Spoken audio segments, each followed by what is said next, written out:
This Kumaris, Assistant Professor Mechatronics Department. In this session, we discussed about the linear programming steps in operation research. So, what are the steps in linear programming? The first one is the read the problem clearly. We can read the problem which is clearly by the given statement. Next one is identify the decision variables and name them. Next one, we can formulate the decision variables and name it as x and y. Next, third step is to write the objective functions using the decision variables. By using the decision variables, we can formulate the objective function equation. Fourth one is the write the structural constraints in terms of resource and decision variable. That means we can set the limits for the decision variables and the structural constraints. Next one is the define non-negativity of decision variables. We can use the non-negative values. That means x and y will be greater than or equal to 0. There will be no negative values in this. In this we can see the problems. So in these problems we can formulate the feasible solution for the given statement. A company produced two products A and B using two machines M1 and M2. 1 unit of A requires 1 hour of M1 and 2 hours of M2. 1 unit of B requires 1 hour of M1 and 4 hours of M2. The capacity of M1 is 150 hours and M2 is 360 hours. During the production period, the profit of product A is 50 per unit and profit of B is 100 per unit. Solve the problems to attain the maximum product. In these problems, there will be the given statements. We can give the two machines M1 and M2 and their working period for each machine is also given, and the profit value also given for the each product.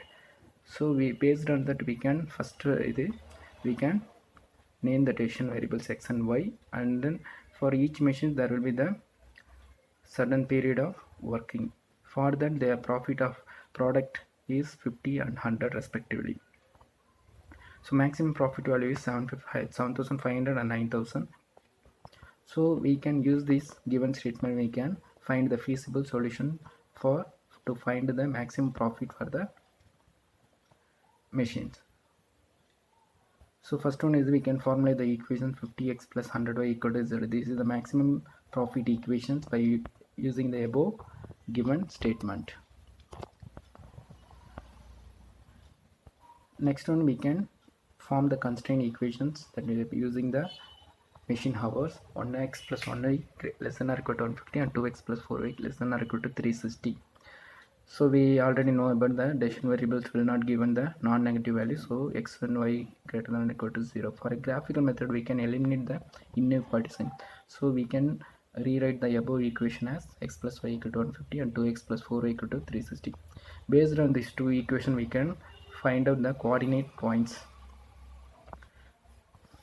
So by using the equation we can formulate the coordinate points 150, 0 and 0, 150 and 180, 0 and 0, 90. We can use this coordinate to plot the graph. We can plot the graph. There will be the common surface for the two equations.